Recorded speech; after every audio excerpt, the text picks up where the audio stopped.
فاتحہ۔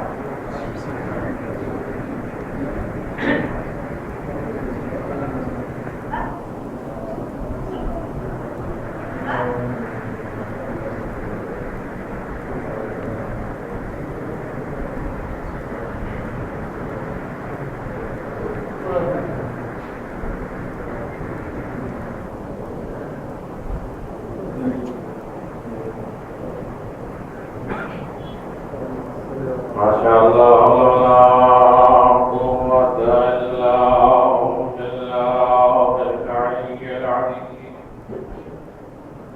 أعوذ بالله من الشيطان اللعين الرجيم۔ بسم الله الرحمن الرحيم۔ الحمد لله ذي المن والإحسان وذي العز والسلطان الذي خلق الإنسان وعلمه البيان، والحمد لله الذي نور قلوبنا بولاية محمد وآل محمد،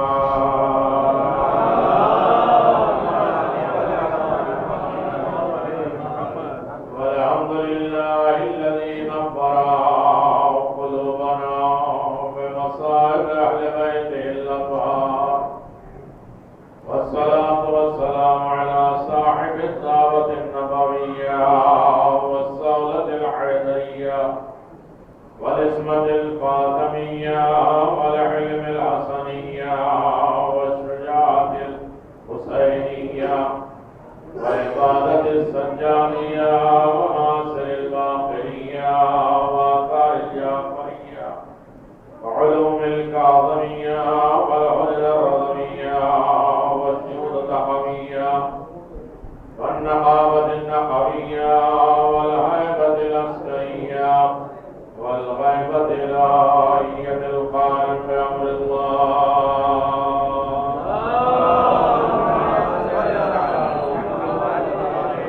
وعلى آله الطيبين الطاهرين المعصومين المنتجبين، ولعنة الله على أعدائهم من الآن إلى قيام يوم الدين، آمين يا رب العالمين۔ أما بعد، فقد قال الله تبارك وتعالى في محكم كتابه المبين وهو أصدق الصادقين وقوله الحق۔ بسم الله الرحمن الرحيم۔ ألهاكم التكاثر حتى زرتم المقابر، صلوات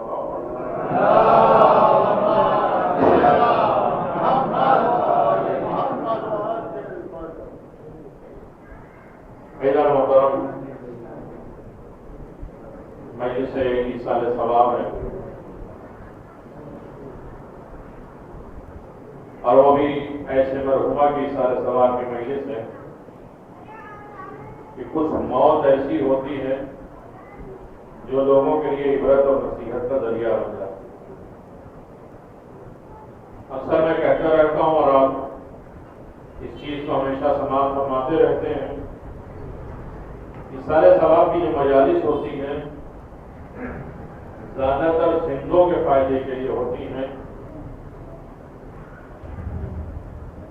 ہم سمجھتے ہیں کہ صرف مردوں کے فائدے کے لیے ہے، اصل میں ایصال ثواب زندوں کے فائدے کے لیے ایک تربیت گاہ ہے، اپنی زندگی کو صحیح طریقے سے سنوار کے اس منزل تک پہنچانا۔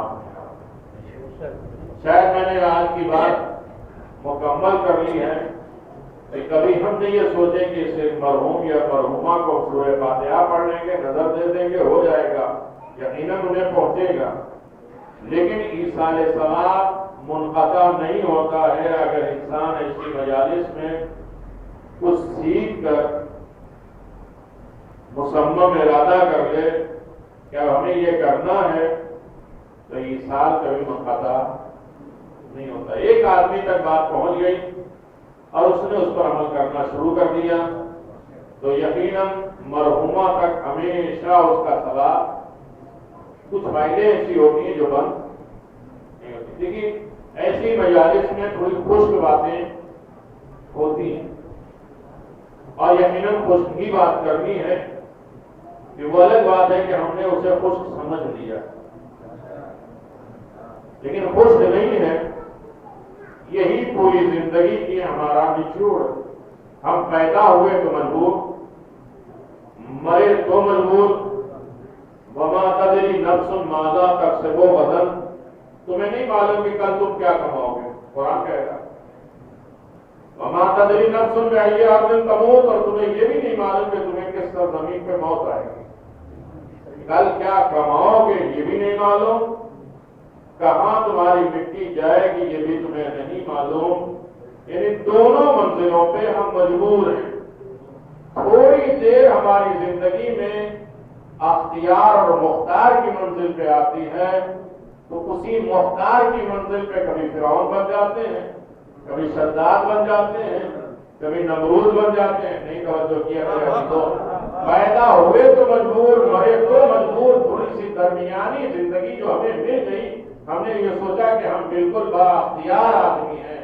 اسی اختیار کو انسان کو لے ڈوبتا ہے اور انسان کبھی دولت کے عمر میں, کبھی شہرت کے, کبھی تخت و تاج کے, کبھی فخر و مباحات کے ذمے میں انسان اپنے آپ کو سب کچھ کرنا پڑتا ہے. لیکن یہ زندگی نہیں ہے. پیدا ہوئے ہیں تو اذان اور اقامت, مرے تو نماز, اذان اور اقامت بھی نہیں. آخر کیا وجہ ہے؟ ایک انسان ان بزرگوں کا مجمع ہے. میں اپنی تمہیدی گفتگو مکمل کر دوں اور تو بات کچھ آپ کی خدمت میں پیش کی جا سکے. اتنی بات تو سب کو معلوم ہے کہ جب پیدا ہوئے تو اذان اور اقامت, جب ہم نہ سننے کے لائق تھے نہ سمجھنے کے لائق تھے. نہیں توجہ کیا میں نے تو یہ میرے پروردگار کیوں سنا رہا ہے؟ نہ اشہد اللہ جانتے ہیں, نہ اشہد اللہ محمد رسول اللہ جانتے, کچھ بھی نہیں جانتے. کیوں سنوا رہا ہے؟ کا سمجھ میں آئے یا نہ آئے سننے کے عادی بنو, تاکہ قبر جب لٹایا جائے تو بازو پکڑ کے کہا جائے اسماء امام سولہ. مر گیا ہے کیا سنے گا؟ ہم تو اس قوم کے پیدا ہوئے ہیں کہ جب پیدا ہوئے ہیں تب سنایا جاتا ہے, جب نہ بولنے کے لائق ہے نہ سننے کے لائق ہے. یہ الگ بات ہے کہ کسی کے مردے رہتے ہیں چلتے پھرتے, نہ سننے کے لائق نہ سمجھنے کے لائق ہے. ہمارے مر بھی جاتے ہیں تب بھی سننے کے لائق بھی ہوتا ہے. توجہ کریے کہ جو ایک خاص بات میں گزارش کرنا چاہتا ہوں, اس بات کو آگے بڑھا دوں. بہت توجہ میرے عزیزوں. یہ نارمل میں اس ڈیٹیل میں نہیں جانا چاہتا ہوں, لیکن یہ اتنی بات تو ہے کہ اذان اور اقامت جہاں ہوئی, انسان کوشش کرتا ہے کہ اقامت کے بعد گناہ نہ کرے. بزرگ حضرات بیٹھے تھے, توجہ کریے گا. انتظار عبادت کے لیے جب انسان بیٹھتا ہے, اذان اور اقامت ہو گئی. یہ اکثر میں کہتا رہتا ہوں کہ ایک اذان کے بعد آپ کو پرمیشن ہے, گفتگو کر سکتے ہیں, چل سکتے ہیں, پی سکتے ہیں, لیکن اقامت کے بعد صرف استغفار کی تسبیح ہے اور ڈائریکٹ نماز. اب اسے چاہے 60 سال سمجھ لیں, 70 سال سمجھ لیں, 100 سال سمجھ لیں, کتنی لمبی عمر سمجھ لیں, اصل میں اقامت کے بعد جو نماز کے درمیان میں فاصلہ ہے یہی ہماری زندگی. اور اس کو میں ثابت کروں گا میرے عزیزوں. میں اس بات کو ثابت کروں گا ہمارے تیسرے امام حسین علیہ السلام.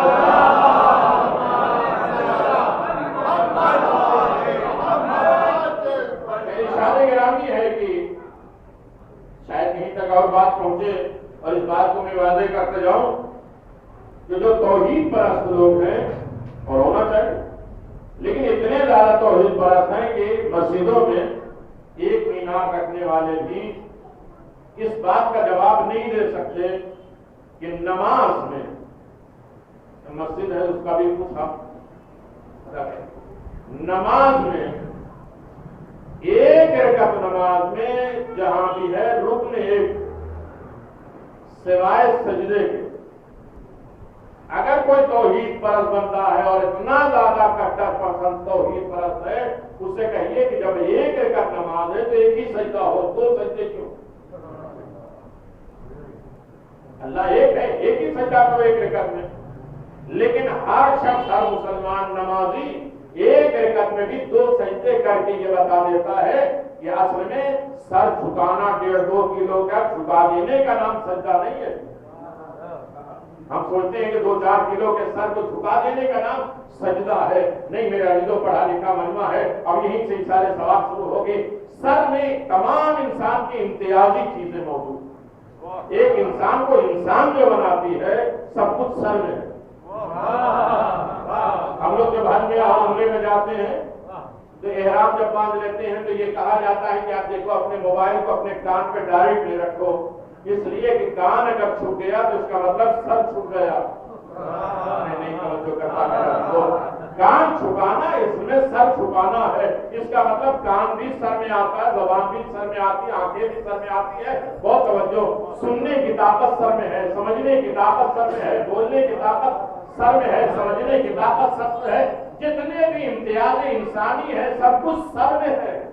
اب اس سر کو جھکایا ہے، یعنی سننے کی طاقت جھکا دی، بولنے کی طاقت جھکا دی، سمجھنے کی طاقت جھکا دی.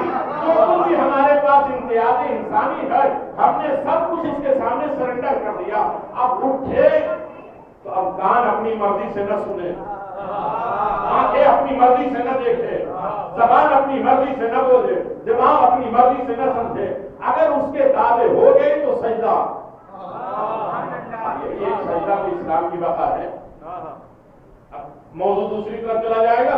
میں آگے بڑھ کے کہوں کہ دو سجدے کیوں ہیں. امام مظلوم کربلا نے فرمایا کہ اصل میں دو سجدہ ہے اسی لیے کہ پہلا سجدہ تمہیں باور کراتا ہے، آمادہ کرتا ہے کہ تم کچھ بھی نہیں تھے، مٹی تھے،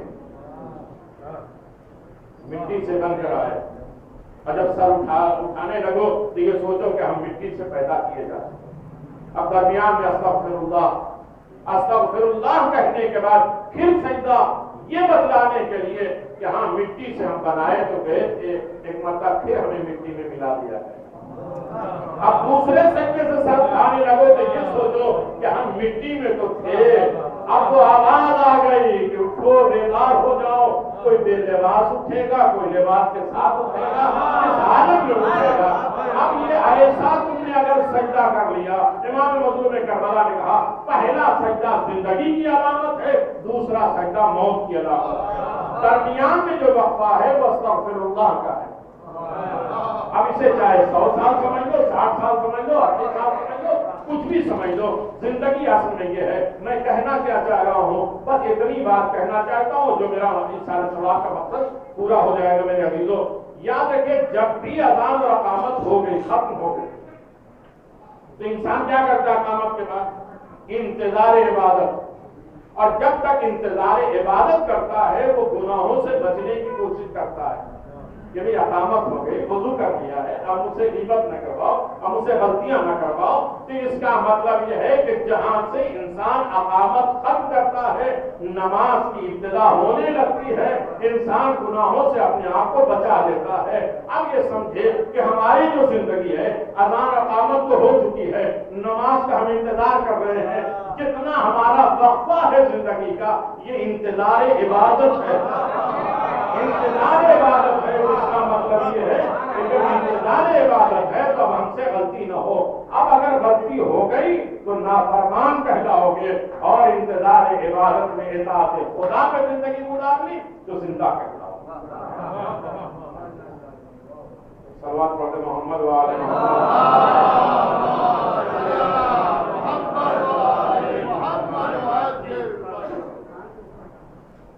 ایسا تو نہیں ہوتا محمد والے محمد صلوات.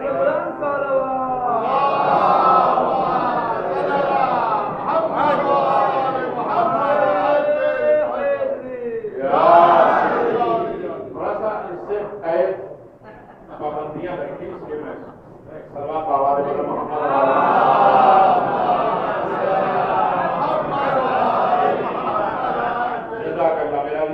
بات بڑی آسانی کے ساتھ پہنچ گئے. سارے سوال ہے اسی لیے تاکہ قوم مایوس نہ ہو. دونوں پارٹی ناامید نہ ہو، اس لیے ایصال ثواب۔ اور بحمداللہ خدا کا شکر ہے کہ ہم اس مذہب کو مانتے ہیں جس میں قبر سے پہلے کی لائف بہت کم بیان کی گئی ہے، قبر کے بعد لائف بہت زیادہ ڈیٹیل کے ساتھ بیان کی۔ ہم سمجھتے ہیں ختم ہو گئی، نہیں میرے دوست، موت کا تذکرہ اس کا مطلب یہ نہیں کہ موت نہ ہی ہو جائے، موت کا نام بدل دیتے ہیں، موت یعنی ملاقات علی بن ابی طالب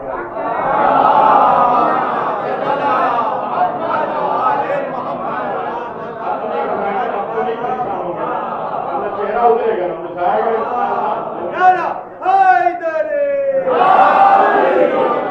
دونوں پارٹی کو نا امید نہ کرنے کا اسلام کیا ہے؟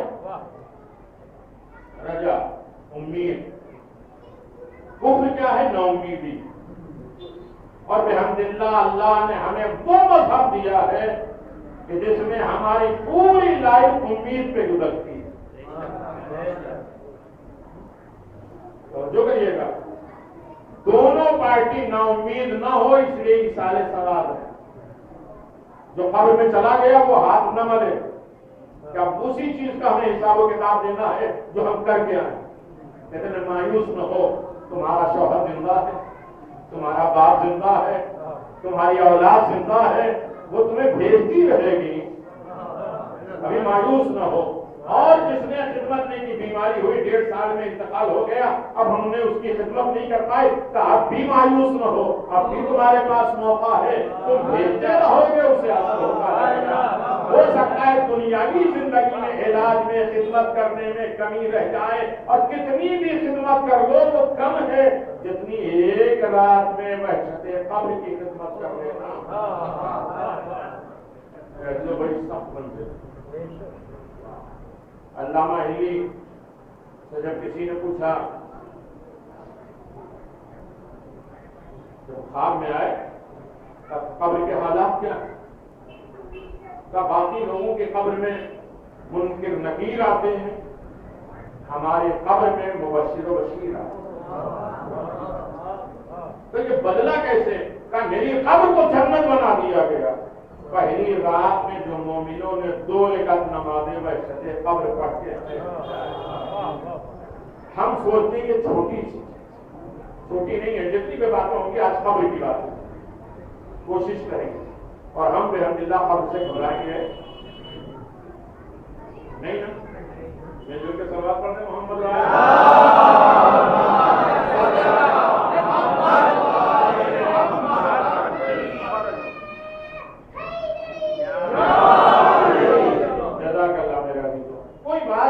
ہمارے ذہن عالیہ تک بیٹھ جائے، یہ موت کا انکار کرنے والا کائنات میں کوئی نہیں پیدا ہوا۔ جو خدا کے منکر ہیں انہوں نے بھی موت کا انکار نہیں کیا، اور اللہ کے لیے بڑا آسان تھا کہ جو خدا کو نہیں مانتے انہیں موت دے دیتا، جو خدا کو مانتے انہیں موت نہ دیتا۔ اللہ کہتا میں مخلوق کے ذریعے نہیں پہچانا چاہوں گا، موت اور حیات میری پیداوار ہے، نہیں توجہ کر پائے۔ تو موت سے انکار کسی نے نہیں کیا، جو خدا کو مانے یا نہ مانے، موت کو سب نے ایکسپٹ کیا۔ الگ بات ہے کہ کچھ لوگ موت تک رک جاتے ہیں اور کچھ لوگ موت کے بعد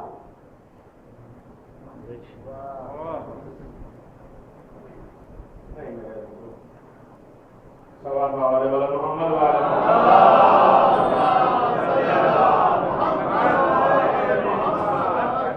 انا للہ و انا الیہ راجعون۔ اتنی آیت سنیے، کل نفس ذائقۃ الموت ثم الینا ترجعون۔ قرآن پوری آیت پڑھتا ہے اور کہتا ہے کل نفس ذائقۃ الموت، ہر نفس کو موت آنی ہے۔ یہی بات ہوتی تو ختم ہو جاتی، کب؟ ثم الینا ترجعون، پھر تمہیں بلایا جائے گا، پلٹایا جائے گا۔